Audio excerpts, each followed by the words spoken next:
बिस्मिल्लाहिर्रहमानिर्रहीम। अस्सलामु अलैकुम वरहमतुल्लाहि वबरकातुहू। मुअज़्ज़िज़ नाज़रीन, आज की इस वीडियो में आपको वेलकम करते हैं। आज की हदीस आका अलैहिस्सलातु वस्सलाम ने फरमाया कि एक शख्स का इंतकाल हुआ और कब्र में उससे सवाल हुआ कि तुम्हारे पास कोई नेकी है?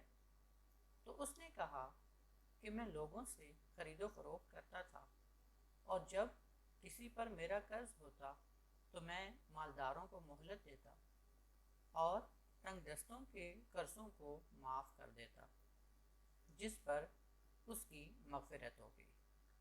सही बुखारी हदीस नंबर 2391। आपसे दरख्वास्त है कि इसी तरह की मज़ीद वीडियोस देखने के लिए इस चैनल को सब्सक्राइब करें, इस वीडियो को लाइक कीजिए और ज़्यादा से ज़्यादा अपने दोस्तों से शेयर कीजिए। वस्सलामु अलैकुम वरहमतुल्लाहि